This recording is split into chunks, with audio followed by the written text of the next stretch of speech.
Good morning बच्चों, कैसे हो? एग्ज़ाम के लिए प्रिपेयर कर रहे हो?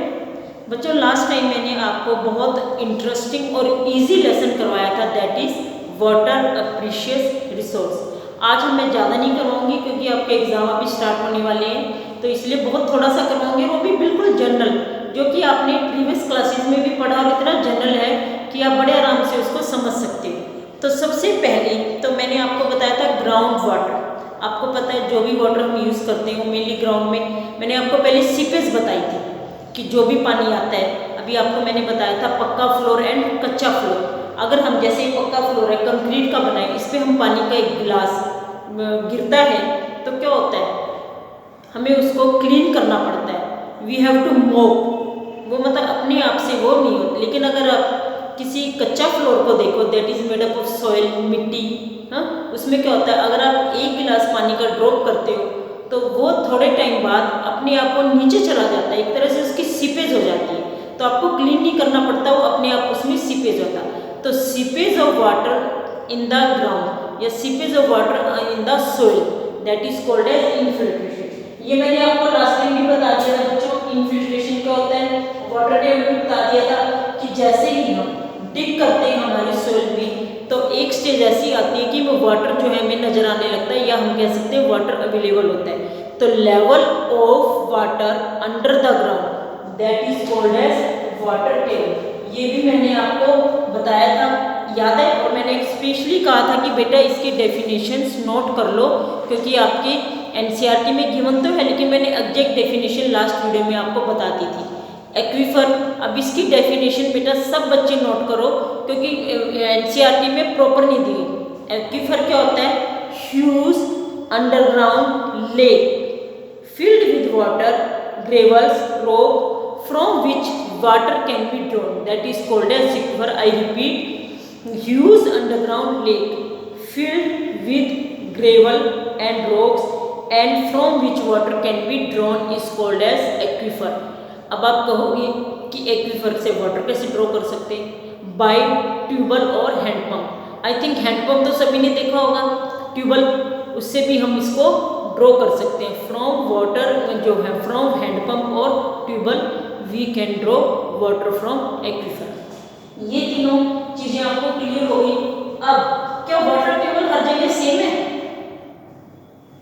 वाटर टेबल क्या हर जगह सेम है? अगर आप डेजर्ट्स की बात करो तो क्या हमें उतनी ही फीट पे वाटर मिलेगा जितनी फीट पे हमें प्लेन्स पे या सीशोर के आसपास मिलता है? क्योंकि वाटर जो है हमारे इंडिया में, मैंने लास्ट टाइम बताया था, अनइवनली डिस्ट्रीब्यूटेड, कहीं भी मतलब इक्वली डिस्ट्रीब्यूटेड नहीं है। अब जैसे हम सीशोर पे चले जाएं, वहाँ पे अगर हम डिग करें तो हमें थोड़े लेवल पे ही वाटर मिल जाएगा, लेकिन अगर हम डेजर्ट्स में चले जाएं तो हमें डीप डिग करना पड़ेगा, और तब भी हमें कंफर्म नहीं है कि वाटर विल अवेलेबल और नॉट। ये भी कोई पक्का नहीं है कि हमें पानी वहाँ पे मिलेगा ही। तो वाटर टेबल जो है डिपेंड करता है कि किस रीजन में आप हो, और वैसे भी अनइवनली ये डिस्ट्रीब्यूटेड है। डेजर्ट्स में कम मिलता है, प्लेन्स में थोड़ा ठीक ठीक, और सीशोर की टाइप आपको वाटर टेबल जो है उसकी डेप्थ बहुत मतलब बहुत ज़्यादा लो नहीं होगी, आपको अपर उस पे ही वाटर मिल जाएगा। अब there is scarcity of water, क्यों? क्योंकि जितना पानी हम यूज़ कर रहे हैं उतना पानी रिचार्ज नहीं हो रहा, तो इस वजह से वाटर टेबल जो है वो एकदम से लो चली गई है। देयर इज मतलब पानी जो है बहुत डीप चली गई है वाटर टेबल, तो इसको हम बोलते हैं डेप्लेशन ऑफ वाटर टेबल। यानी कि फॉर एग्जांपल पहले हमें इस डेप्थ से पानी मिलता था, तो बाद में इस पे हो गया, अब इस पे, तो एक तरह से हमारी वाटर टेबल जो है बहुत ज़्यादा लो चली गई है, तो डेप्लेशन ऑफ वाटर टेबल। अब इसका रीजन क्या है डिप्लेशन का? वाटर टेबल के डिप्लेशन का रीजन क्या है? सबसे पहला रीजन तो है इंक्रीजिंग इन पॉपुलेशन।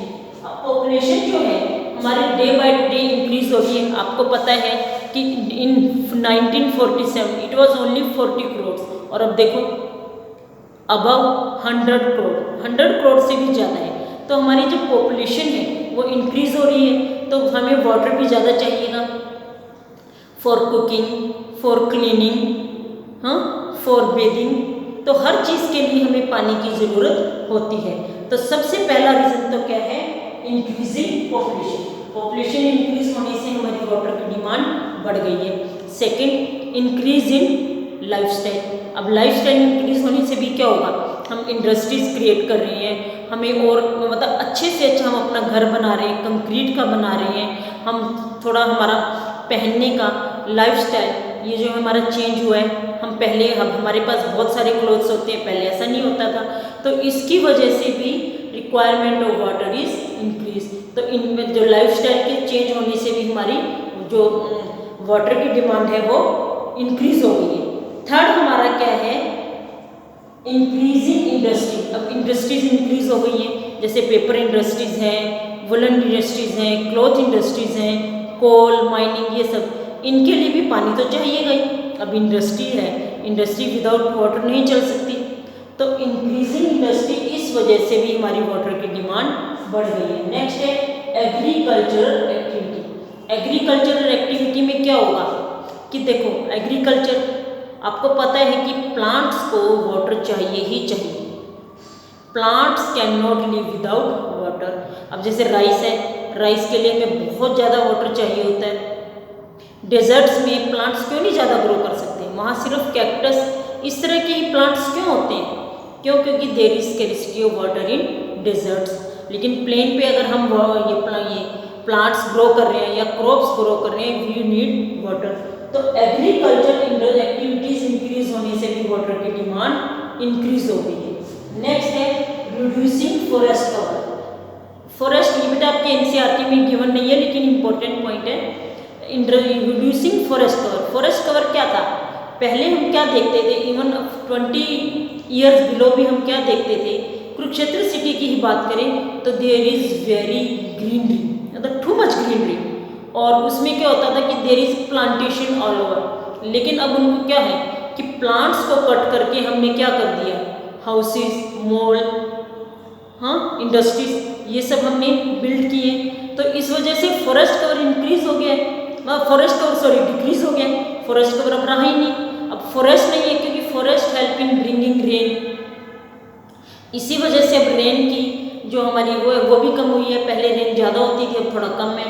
तो जो फॉरेस्ट है हेल्प इन ब्रिंगिंग रेन, और इसके अलावा वो रिचार्ज भी करते हैं वाटर को, जैसे लीव से ट्रांसपायरेशन होता है तो वाटर लॉस होता है, तो वाटर को रिचार्ज करते हैं। तो रिड्यूसिंग फॉरेस्ट कवर से भी क्या होगा, हमारी वाटर की डिमांड जो है, मतलब there is depletion in water table. इसके बाद reducing quality of ground water. Reducing quality of ground water क्या होता है, मीन्स अब there is pollution all over, तो जहाँ देखो पोल्यूशन ही पोल्यूशन है। क्यों, डिफॉरेस्टेशन की वजह से।